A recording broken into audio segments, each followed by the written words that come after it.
Hiya. It's been a little while since my last video, so I'm going to do a quick rundown of all the bits and pieces that I've been working on the last few weeks.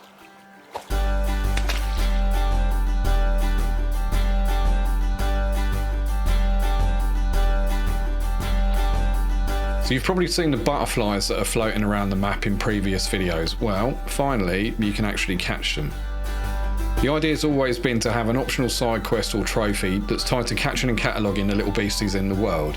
I just want something chill, off the critical path, that you can mooch about and do as you're exploring, which means you need a net.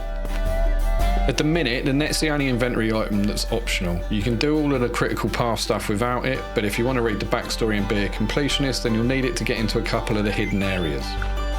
There's not much to it, it's just a single swipe, but the catchable NPCs that are in the world can respond to it in different ways. The things I've implemented so far require you to creep up on them, else they get spooked, which is all very Animal Crossing. The next thing I've added is a dodge roll. Now, I've wavered a bit over the combat in this game. Initially I had a 3-hit combo system, which was quite similar to Death's Door, that I pulled out in favour of a single slash that you can just mash repeatedly. The reason for the indecision has been down to me waiting to see what sort of personality this game's got, and the more I've worked on it, the more I've come to realise that it's just a totally relaxed game. So there's not going to be any hectic combat, and there's probably not going to be any boss fights. But I've got Z targeting in, and it's never really felt quite right to allow the player to do that without being able to dodge. And to be honest, dodge might be useful just as a general movement thing, because it'll let the player get through small gaps, a bit like the ball in Metroid.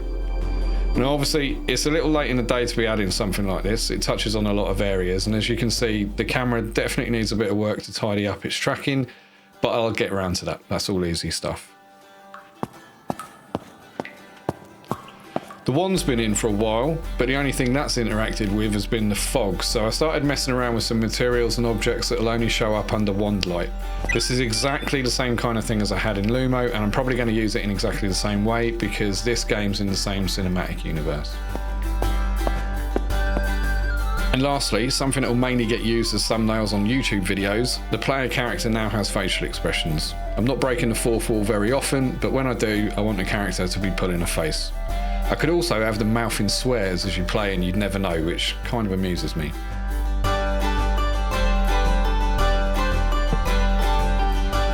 There's been a lot of work done on the overworld, but mainly focused around Saul. There are 3 new interiors, one that's related to the net and cataloguing all the beasties, one for Keith, who completes an optional side quest, and one for the observatory, where you'll be able to highlight things on your map. The spa at the bottom of Saul has been modelled and textured. Now this area is going to be patrolled by guards, so you'll need a disguise to get past them, and all of this is handed out by some NPCs at the top of the map. The heavy lifting for Saul's kind of done now, at least until I start working on the dungeons in that area, and I've got a fairly good idea for what I want to do in the next bit of the map, so I'm probably going to start on that next. Other bits and pieces, well, Woohoo, I finally made a website for the game. It's official. If you've not seen it before, check it out. There's a gameplay teaser on there, as well as the usual high-res screenshots. And remember, give that old wishlist button a tickle. So that's it for this video. Just a quick catch-up. Thanks for watching. Like and subscribe, etc. Blah, blah, blah.